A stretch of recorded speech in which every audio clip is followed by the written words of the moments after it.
Hi everyone! I thought that it would be kind of fun to do some baking on this beautiful Saturday afternoon. And I think we have a little bit to celebrate. We've just completed 6 full weeks of our social distancing and isolation, and New Brunswick has been awarded with a little bit of the relaxing of the regulations, and hopefully we can start to enjoy a little bit more freedom. And nothing in my world says celebration like peanut butter and chocolate. So I love to bake scones, as you know, and I don't get to share this recipe at school because of the fact of peanut allergies. And I can't think of a better combination, quite frankly, than peanut butter and chocolate. So for those of you that are allergic or that don't like peanut butter, my apologies. But if you enjoy a scone and if you like chocolate and peanut butter, there is nothing better. When you bite into it, it's going to be like a little bit of heaven. So let's get started. As with most scone recipes, you're going to need some flour, some sugar, an egg, some frozen butter, some baking powder, and a few other little ingredients that I will introduce once we get going. So first off, once you have your hands washed, which I've already done, we're going to preheat our oven to 400 degrees. That is a standard temperature for most scone recipes that I make. And first things first, we're going to take a larger bowl and we are going to measure 2 cups of flour. Make a little bit of noise. 2 cups of flour. So I'm going to measure my flour as we've discussed in previous videos. So there's 1 cup.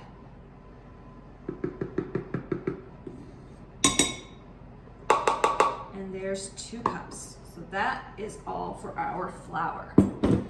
Then, as you know, one redeeming quality about scones, other than the fact that they're delicious, is that they don't have a lot of sugar content. We're not going to talk about the chocolate that's going to be in these. And we need 1/2 cup of white sugar. So put that in, and we are done with that. Let's put the cover on my flour. Then we're going to need 1 tablespoon of baking powder. So scones tends to have a lot of baking powder in, and I have to be careful because I'm pretty much finished this baking powder. I made a little bit of mess on my counter, but I can clean it up. So there's 1 tablespoon of baking powder, and that's done. Then we need 1/2 teaspoon of salt. So remember, we never want to measure over our mixing bowl. If we spill a little bit on our countertop, it's not a big deal. We don't want to spill into our, oh my goodness, there, it's not a big deal. And I'm going to open up my garbage can and I'm going to shake the excess. You can hear it. So that's going to go in my mixing bowl. And then I'm going to take just a little bit of this salt, throw it over my shoulder for luck. Okay, so we have our flour, our white sugar, our baking powder, and our salt. And then I'm going to take a fork. You know, I love to use a fork in most of my baking. And I'm going to mix these dry ingredients until they are well incorporated. Now, as with my other scone recipes, you know that I recommend that you pre-cut your butter while it's soft into your halves and your quarter chunks. And so for this recipe, you need 1/2 cup of frozen butter. So this is 1/2 cup, and it's been in the freezer, freezing. And then I'm going to take my grater, and I'm going to grate it into my flour. So this might take a little bit of time, so I'm going to press pause, and I'll be back with my 1/2 cup butter grated. See you in a bit. All right, so I have my butter grated. I got my arm workout. because I did it old school. I didn't use my fancy food processor. And so I'm going to take with my fork, I'm going to stir in the butter until I see it fully, as you can tell, fully incorporated with the flour mixture. So it looks crumbly. Okay, now for the good stuff. So this recipe calls for 1/3 cup of peanut butter. You can choose to use chunky or smooth. I choose smooth, and it can be any brand. I just have no name, and it works just as fine as a brand name. I've got my Measure All Pampered Chef mixture measured to the 1/3 cup. I filled it with the peanut butter. I love this measuring cup, and so I'm going to push, and then I'm just going to scrape off the peanut butter, and then set that aside. And now with my fork, I'm going to combine the peanut butter in with the flour and the butter. And I want to make, I don't want great big chunks of peanut butter. I want little tiny bits and pieces, crumbly peanut butter along with the regular butter in this dry mixture. So remember, for those of you that aren't used to baking, in Baking Club I teach my students to use the back of the fork, and you're going to press the back of the fork into the sides of your bowl as you go around and blend that peanut butter in. And again, I apologize for those of you that have peanut allergies and can't enjoy this recipe. But for those of you who don't, you're gonna thank me. It's so yummy. Okay, so that is what I have. So I'm going to set that aside. Now we're going to take the smaller bowl. And, oh, I forgot. We can do this now, or we can do it later. We'll do it now. So chocolate chips.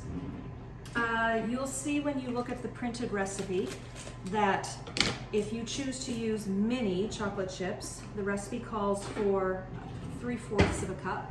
If you choose to use the regular chocolate chips, which is what I'm using, and I'm using milk chocolate, you can use semi-sweet, whatever you want, you're going to take a cup of chocolate chips, and you know what? This is celebration. Just a little bit more. Shh, don't tell. And you're going to just stir those in. So the chocolate is now in with the peanut butter. Okay, now let's go back to our small bowl. We need our wet ingredients. So for this recipe, you need 1 egg. Try not to get any shells. You have to pick them out. And we need, let me look at the recipe, 2 tablespoons of milk. So don't measure your milk over your bowl. There's 1.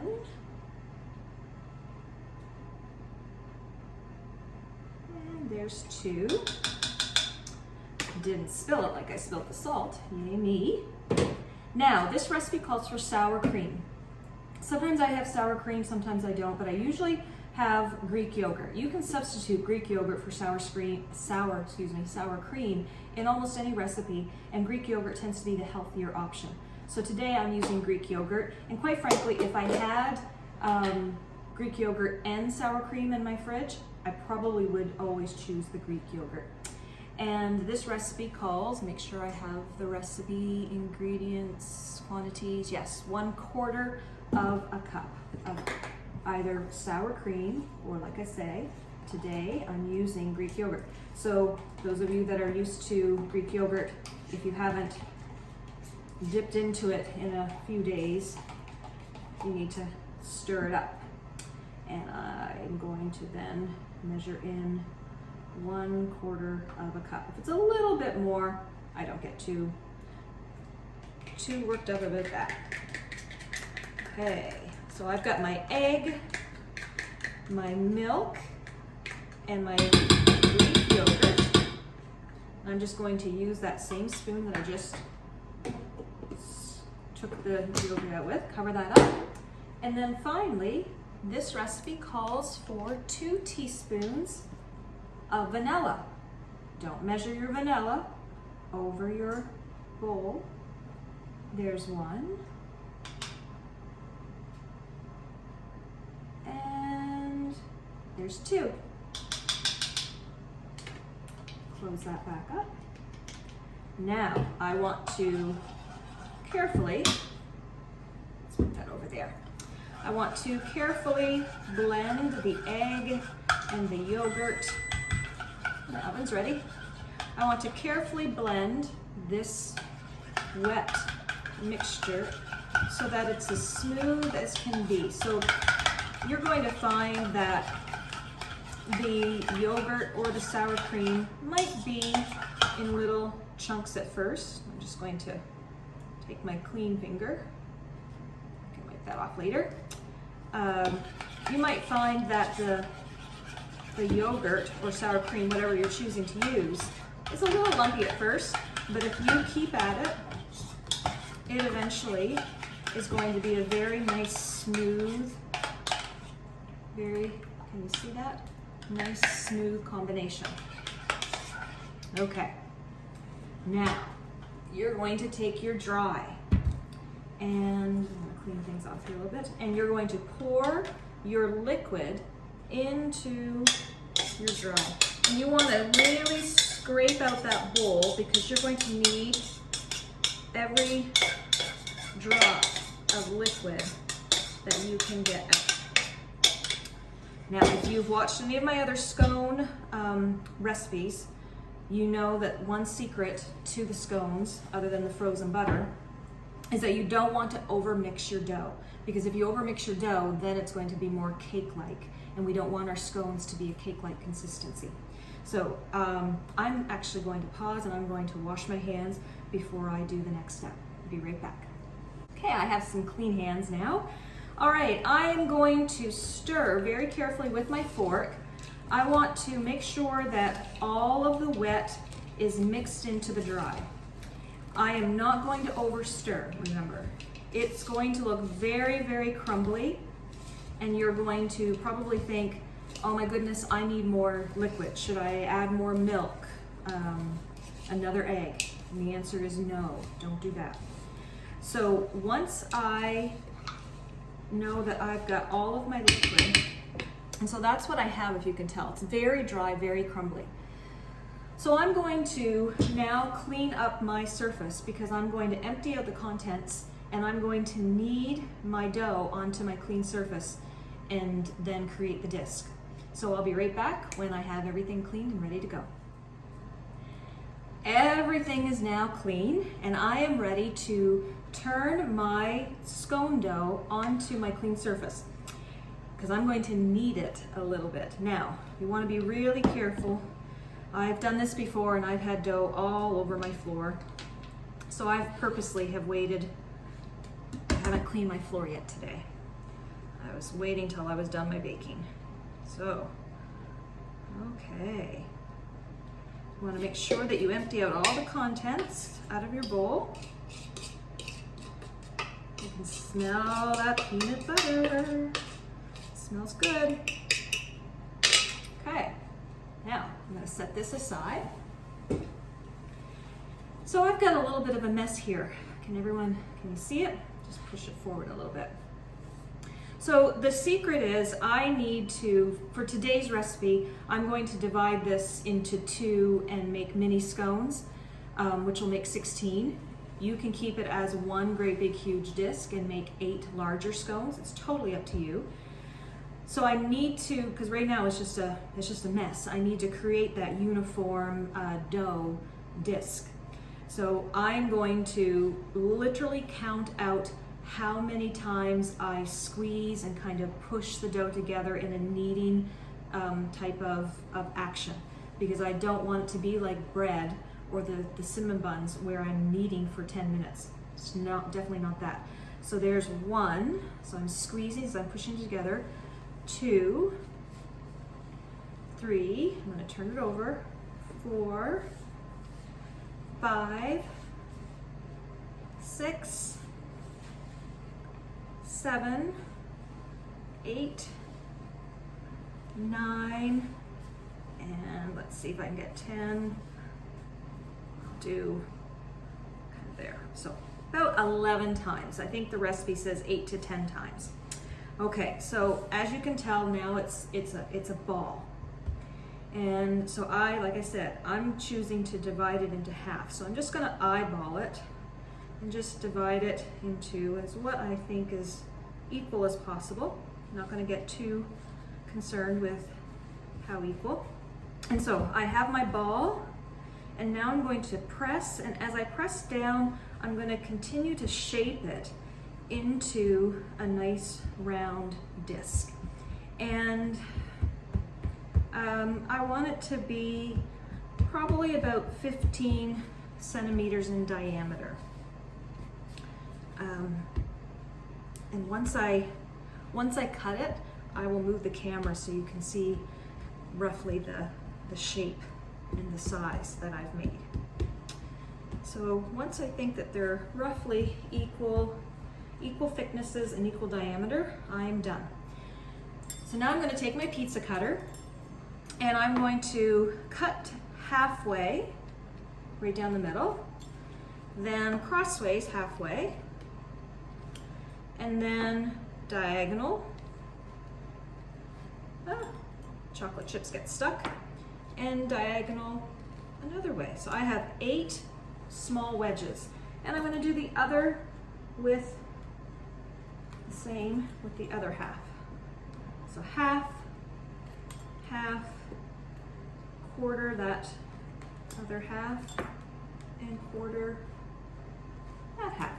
So if every little wedge is not exactly the same size, that is fine. In fact, that's one of the things that I love about scones, that they're not every scone is the perfect same size and same shape, and some of them are a little not as uniform, and I think it adds to their charm. So I'm going to wash my hands, and I will change the angle of the camera so you can actually see what this looks like. And then we're going to put them on the pan and bake them. Be right back. So as you can see, I have 2 round discs, and they are cut into 8 pieces, so for a total of 16 scones. So I'm going to now transfer those scones onto a prepared baking sheet, or baking stone in my case, and I'm actually going to use 2, so 8 scones per pan, and I'm going to bake the scones for 12 minutes at an oven degree temperature of 400 degrees. And we want them to be slightly browned on the edges and on the bottoms. So we'll be right back when that's done. All right, the scones have baked. So probably when all was said and done, my scones ended up actually baking about 13 minutes by the time I actually got them out of the oven. So I just want to show you that you want them golden on the bottom and just starting to get brown around the edges. And I have put them on a baking rack. I don't know if you can see. I've got my milk in the way. And I've put wax paper underneath my baking rack. And interestingly enough, I used 2 scones, and here's the difference. This is one pan, that's how dark they get on the bottom, and the other pan. So I think my stones aren't, obviously they're not baking the same, so I need to keep an eye on that when I'm baking cookies. All right, now we're ready for the glaze, because you want to glaze your scones after they have cooled a while. So I've had a chance to clean up my whole kitchen, and I'm ready to make it. And there will be some scone recipes that I might say, I'm not gonna worry about the glaze, I like the scones just bare. You really want the glaze for this recipe, trust me. And it's very easy. So you're going to take a 1/2 cup of icing sugar, and I don't bother worrying about air pockets with that, I just scoop it up. And then you're going to need 2 tablespoons of your peanut butter. And again, I use smooth. And I probably, even if I use chunky in my scone, I probably would still use smooth for my glaze. They call for 2 tablespoons. I'm not going to actually measure with a tablespoon. I'm just going to take my spoon and eyeball it. If I get a little bit extra, that just means it's a little bit more peanut butter flavor, which is a good thing. Set that aside. Now, before I add my milk, just keep my finger up so it's not going to get all over my bowl. I'm going to blend as best as I can without making the powdered sugar fly up into my face. I want to blend the peanut butter in with my icing sugar, and I'm doing that the same as I would if I had a fork. I'm smushing it along the sides of my bowl. And so this is what it looks like. So it looks like a little crummy mixture of icing sugar and peanut butter. The milk measurement, the recipe says 3 to 4 teaspoons of milk. You can measure if you want. I just start adding a little bit at a time. And you want to, oh, I just got peanut butter all over my milk container. I have to wash that now. I recommend that if you're not going to, whether you're measuring or not, I would start with 1 teaspoon at a time, because you can always add more milk. If you add too much milk, then you're gonna have to go back to your sugar and start adding your sugar. So with that little bit amount that I put in, I've got to haste. Remember, I want it to be a glaze. So I'm going to add a little bit more. And this just takes patience on your part. You not only want the right consistency, but you want it to be smooth. So it's not, remember, it's not a frosting, it's a glaze. So it's going to be a little bit runnier than a frosting. And because I'm not using beaters, I've got to put my muscle power into it. So right now, it's the consistency that if I were going to frost cupcakes or frost a cake, so clearly I need some more milk. And careful when you add the milk that you don't stir too fast, because it'll make a mess and fly up. So I'm getting there. You can tell it's getting easier to mix and to stir. It's not as thick.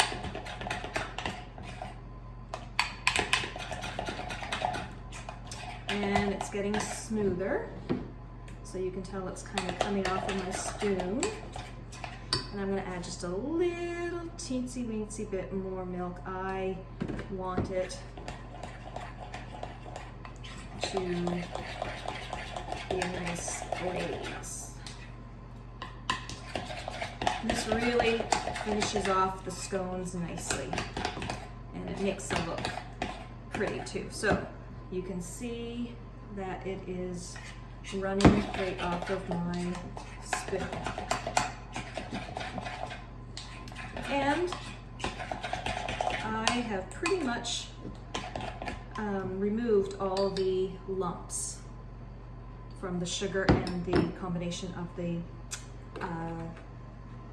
peanut butter. Okay, I'm going to pause. I'm going to wash up my hands, wash up my containers, put them away, and then I'm going to show you a neat little trick for glazing the scones. Be right back. So when we think about glazing scones, you could take a fork or a small little spoon and you could just pour the glaze and drizzle the glaze over the scones. And sometimes that's what I do. But today I thought I would show you a neat little trick. If you have a fancy piping bag with the tips, you may use that. But if you don't, and you want roughly the same effect, here's a little trick. So you're gonna take a clean baggie and you're going to fit it inside of a glass. And this is just to make the transfer of the glaze into the baggie a little bit cleaner. And because I'm using my Pampered Chef small batter bowl, I am going to pour in my glaze into the baggie that's fitted into the glass. And there, I think that's enough. Now I'm going to lift the baggie up, and I'm going to do my best not to, I don't want to get any more air in than there's already in there. And so now I'm going to push all the glaze into one end, and my container's sealed up so the glaze isn't going to come out. And so I'm going to now take a pair of scissors, and I personally like the little bead of glaze that I'm going to put on the scone as thin as possible. So I'm going to cut a really teensy-weensy corner off of my bag. I can barely see it. In fact, I have to kind of take it off with my fingers after I've cut it. I don't even think I did that. Oh, okay, there. So I've cut a really tiny corner of my baggie off, and that's going to act as my tip. And so you want to be careful that you start to, because as soon as I pour this the other way, right, I lift the bag towards the open, the glaze will start to come out. So you want to do that when you're over your scones. Okay, so here I go. I'm going to glaze my scones in a zigzag fashion. So I'm just going to lightly squeeze my baggie, and oh, it's kind of locked up here. I'm just gonna fix it. A little blob of peanut butter got stuck. No harm, no foul. Okay, back in business. Okay, so I'm just going to go in a back and forth motion, and right away the scones instantly start to not only look more delicious, but they look really pretty. And that's one thing I like about baking. I want my baking to taste good, but I also want it to look good. And if it looks a little messy in parts, that's not a big deal, because one of the charms of scones is that every scone is a different shape. And I'm almost ready, and I'll turn the camera around and you can see the end result. And then you can also, and I might add a little bit more to this first one. A little bit more. Okay, so the great thing about using a baggie as a piping bag is that I don't need to try and get out one of the metal tips and create a mess. I am going to simply put that in the garbage, and that is done. So now let's take a look at the scones and try one. All right, so now you can see the pattern that I created, just back and forth, and not every scone looks the same, but I think, if I do say so myself, every scone looks delicious. Let's try one. Okay, I'm going to try and pick out the smallest one, and let's see what it tastes like.